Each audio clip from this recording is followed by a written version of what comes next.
wabarakatuh. Alhamdulillahirabbil alamin. Wal 'aqibatu lil muttaqin wa la 'udwana illa 'alal zalimin.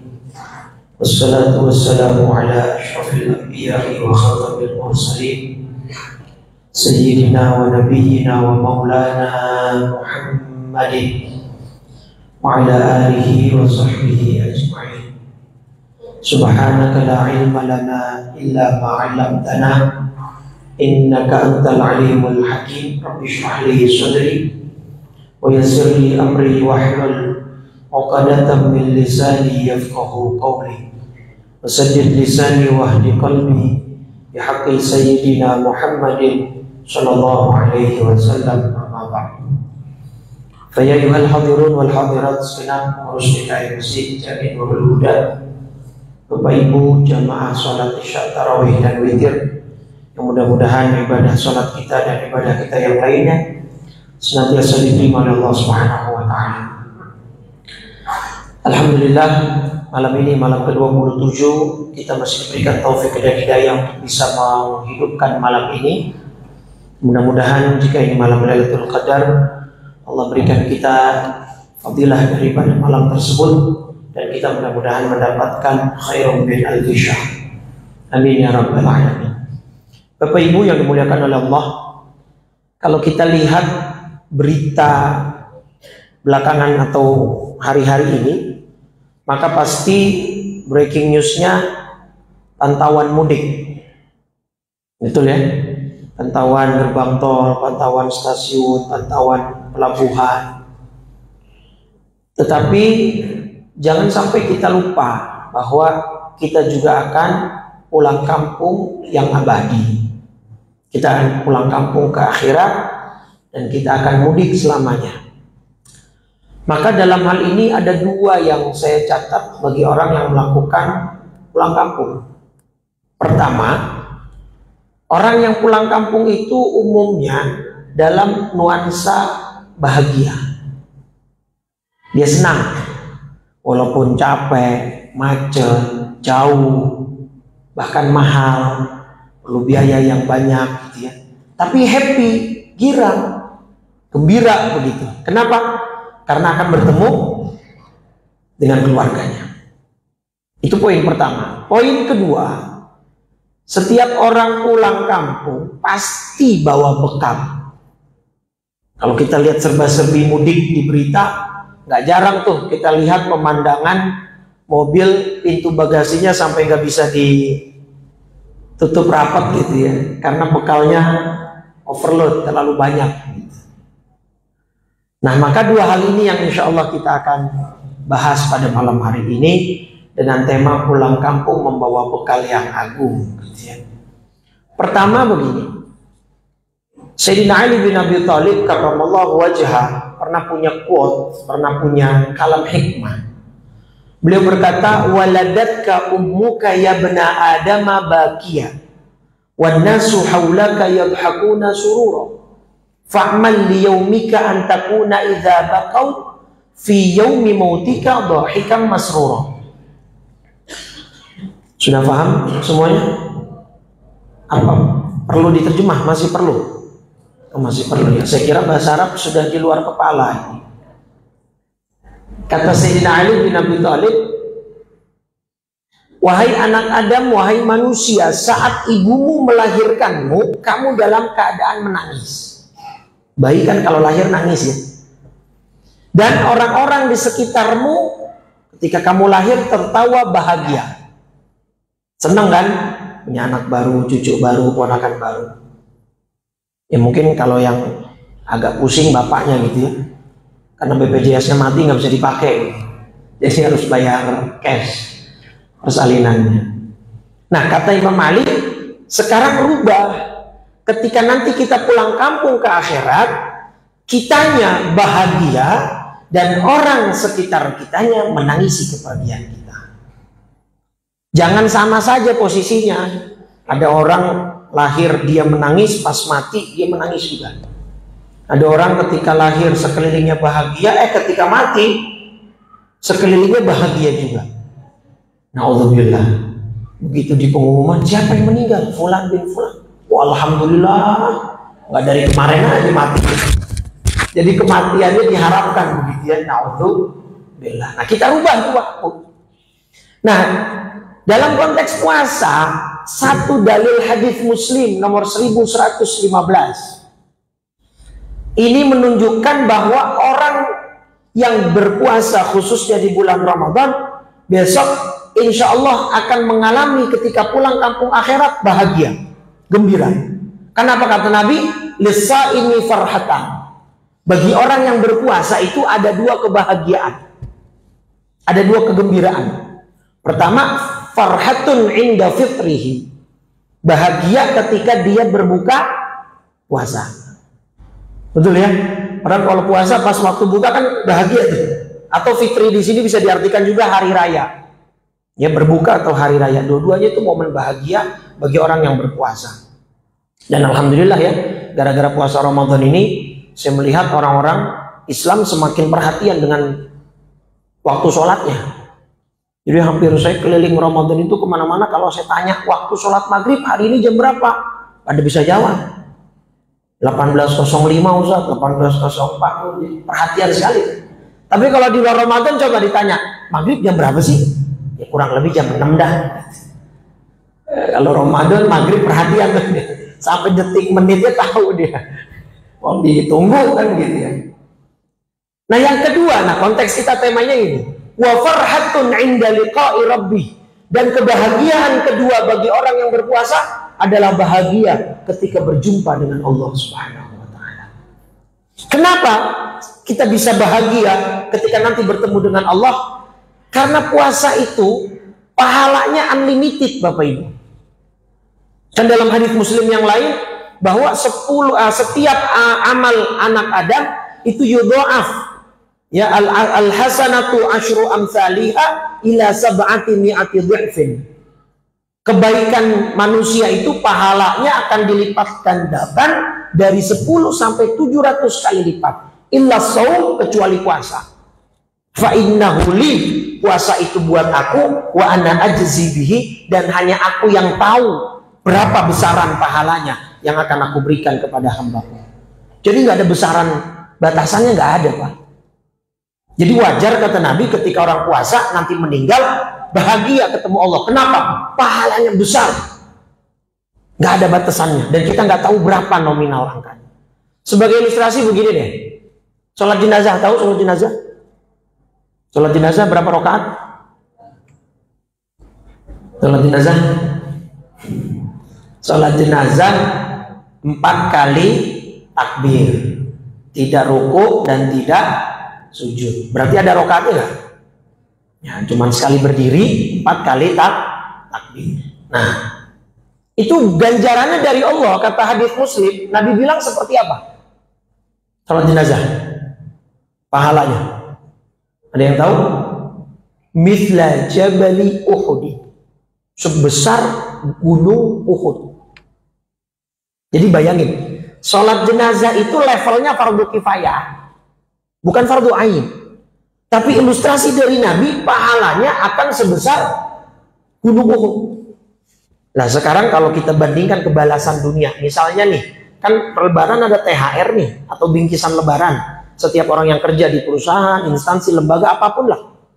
Ada nggak perusahaan, instansi, atau lembaga tersebut memberikan bingkisan lebaran segede gunung Uhud? Ada? Nggak ada. Paling besar 1 dus kan? Bingkisan lebaran itu paling isinya apa?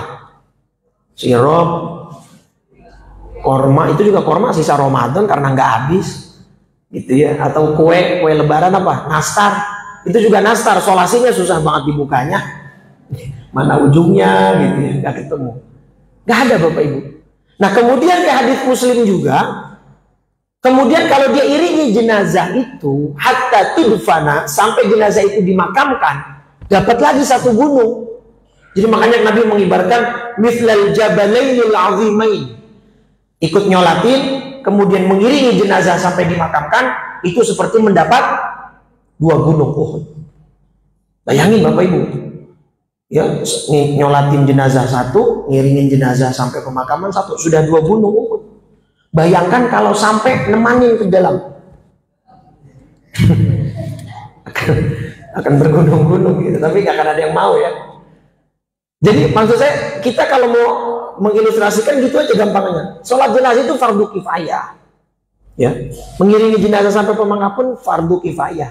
Bayangkan nggak nanti tadi sholat isya, gede apa pahalanya, dan di bulan Ramadan. Bayangkan puasa yang kata Nabi, tadi kata Allah berfirman dalam hadits qudsi, hanya aku yang tahu berapa besarannya. Karena memang puasa ya serahasia itu. Ada orang di Nurul Huda pas zuhur siang-siang sholat zuhur, pas wudhu kumur-kumurnya 10 kali. Dari 10 kali dia kumur-kumur yang ditelan 3. Misalnya, sama temennya ketahuan nggak? Nggak ketahuan. Betul kan? Makanya rahasia antara Anda dengan Allah. Makanya pahalanya pun rahasia. Hanya Allah yang tahu. Gitu loh. Suami pergi bekerja, sahur bareng istri anak, tapi begitu di tempat kerja, ternyata pas jam istirahat dia masuk ke tempat yang tertutup horden, yang biasanya yang kelihatan cuma kakinya gitu ya Bu. Istrinya tahu nggak di rumah? Nggak tahu. Ya kecuali pas pulang di giginya masih ada sisa cabai baru ketahuan. Jadi sebesar apa pahala puasa kita itu ditentukan seberapa kualitas puasa kita.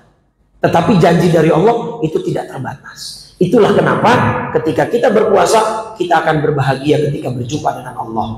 Itu poin pertama. Poin kedua, dan ini poin terakhir. Orang pulang kampung pasti bawa bekal. Nah masa kita mau mudik pulang kampung akhirat nggak bawa bekal? Kita pasti mati kan? Yakin nggak pasti mati?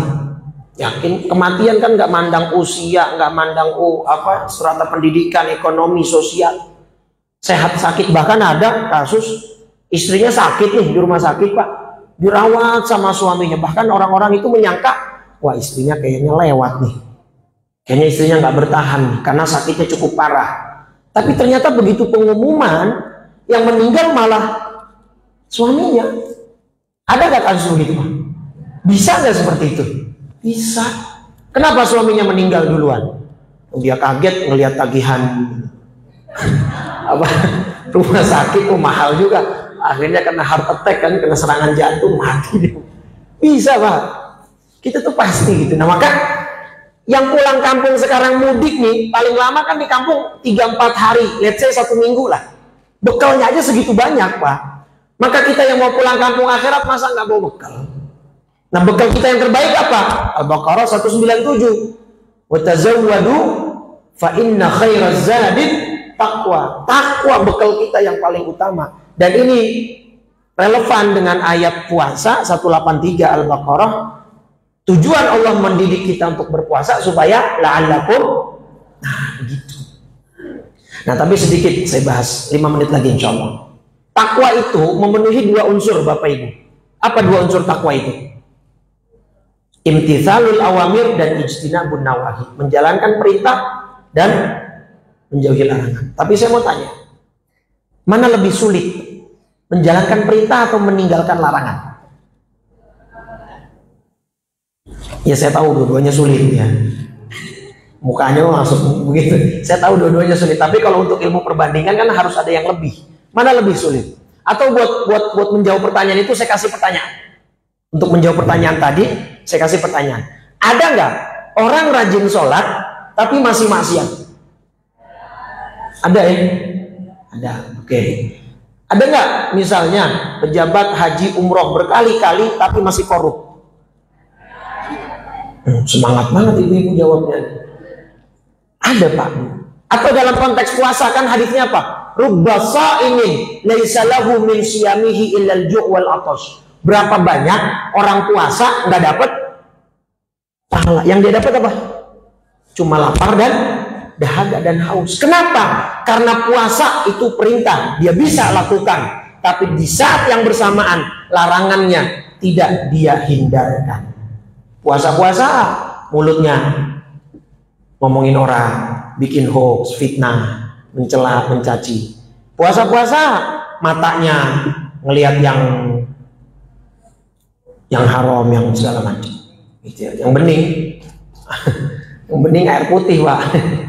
Jadi maksud saya bahwa meninggalkan larangan itu lebih sulit. Karena gini, kenapa meninggalkan larangan lebih sulit? Karena kalau meninggalkan larangan sifatnya total. Dalam hadis kata Nabi, "Manahaitukum anhu fajtanibu."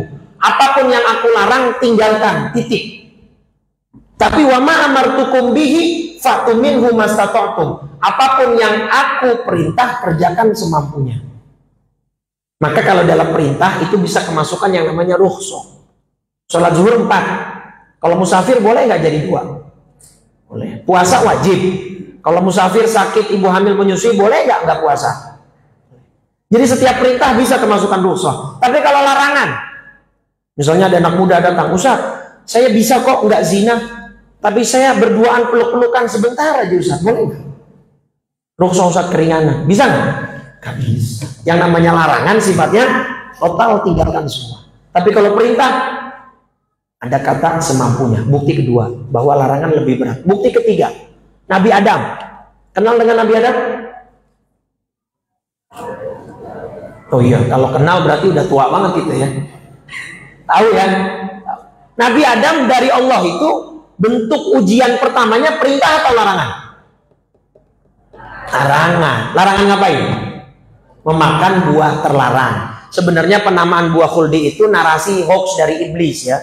Toha surat 20 ayat 120. Fawaswasa ilaihi syaitan qala ya Adamu hal adulluka ala syajaratil khuldi. Jadi yang ngasih nama khuldi itu iblis. Kalau Allah cuma bilang Al-Baqarah 35 wala taqraba hadhihi syajarah. Pakai isim isyarat, Allah cuma bilang jangan dekati pohon ini. Yang ngasih nama khuldi siapa?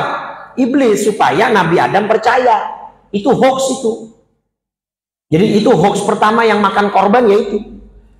Jadi kalau ada orang suka bikin hoax, ya kurang lebih sama dengan, nah, bukan saya ngomong tuh ya, tapi memang betul. Ya, kenapa Nabi Adam percaya? Karena kan yang ngomong orang lama, Bapak Ibu. Iblis sama Nabi Adam duluan mana di sorga?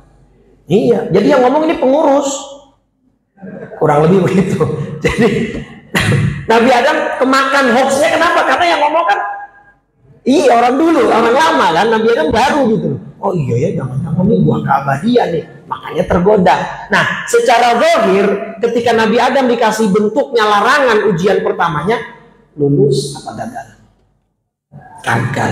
Secara zahir ya, walaupun hikmahnya itu ya bagian dari rencana Allah. Itu menunjukkan manusia itu sulit dilarang, Bang. Semakin dilarang semakin penasaran. Nah, maka maksud saya yang terakhir, berbekallah dengan takwa, tapi takwanya jangan cuma fokus ngerjain perintah, tapi juga meninggalkan larangan. Dalam hadis Muslim nomor 15, ada sahabat datang ke Nabi, ya Rasul, gimana ara'aita in shallaitu shalawatil maktubat? Gimana pendapatmu kalau saya punya skema ibadah? Ini sebagai closing statement, hadis Muslim 15, kalau saya sholat 5 waktu, puasa Ramadan, wa ahlaltul halal, yang halal saya bilang halal, wa haramtul haram, yang haram saya bilang haram, walam azid ala dzalika syai'a, dan saya nggak mau nambah ibadah yang lain. Paham nggak maksudnya? Jadi orang ini tanya, gimana kalau skema ibadah saya hanya mengandalkan yang wajib, saya nggak mau nambah yang sunnah, tapi poinnya yang haram dia tekan, angka maksiat dia minimalisir, saya nggak mau nambah yang sunnah. Pertanyaan dia, a'adkhulul jannah, dengan skema ibadah seperti itu, saya bisa nggak masuk surga ya Rasul? Jawab Nabi, na'am, ya bisa. Jadi Bapak Ibu boleh menggunakan hadis Muslim nomor 15 ini, Ustaz kalau begitu saya nggak mau ibadah yang sunnah, silahkan. Yang penting syaratnya dosanya ditekan, angka maksiatnya diminimalisir. Ya, jadi dosanya biar sedikit begitu, baru bisa masuk surga. Nah, tapi kan kita di sini ngaku ya, atau ada nggak yang dosanya sedikit sini, Bapak-bapak? Yang ngaku dosanya sedikit, Bapak-bapak siapa? Saya siap cium tangan bolak-balik deh kalau ada yang ngaku dosanya sedikit. Kita kan ngaku dosa kita masih, maka kita tambah dengan yang sunnah. Tapi nah, poinnya juga takwa itu jangan kemudian bablas mengerjakan dosa, ditekan, diminimalisir. Itulah esensi puasa. Kita bisa kok siang-siang masuk kamar kunci pintu makan, tapi kita nggak lakuin. Kita bisa kok Ketika di tempat kerja kita masuk ke kantin, kita masuk ke warteg, kita makan, tapi kita tidak lakukan. Nah, esensi itu adalah takwa. Kita takut melanggar larangan-larangan dia. Paham ya? Baik, saya kira itu 2 poin. Maka kalau kita pulang kampung, usahakan kita bahagia. Ya, salah satu kita bisa bahagia ketika kita berjumpa dengan Allah adalah dengan berpuasa. Gitu ya. Berpuasa di Ramadan, dan mudah-mudahan besok Syawal juga bisa. Ya, memang kadang ujiannya itu sebenarnya bukan di Ramadan, Pak. Kalau di Ramadan bertakwa sih semua orang bisa. Ujian itu setelahnya. Makanya 30 hari Ramadan atau 29 dengan Syawal yang 6 hari, mana lebih berat? Yang Syawal 6 hari kan. Kalau Ramadan mah wajar, semuanya memang ibadah, semuanya memang puasa. Ujiannya itu ketika setelah Ramadan. Kita puasa Syawal sendirian, sana makan mie ayam, yang situ makan bakso, yang ini makan opor, susah. Maka mudah-mudahan ini kita bisa jaga istiqomahan kita. Besok kita pulang kampung akhirat dalam keadaan bahagia, dan bekal kita insya Allah cukup untuk menghadap kepada Allah Subhanahu wa Ta'ala, yaitu dengan ketakwaan yang sebenar-benarnya. Kita jalankan perintah dan juga tidak lupa meninggalkan semua larangan-larangan Allah. Mudah-mudahan bermanfaat. Hadanallahu wa iyyakum ajmain. Walafu minkum, kurang lebih saya mohon maaf. Wassalamualaikum warahmatullahi wabarakatuh. Waalaikumsalam warahmatullahi wabarakatuh.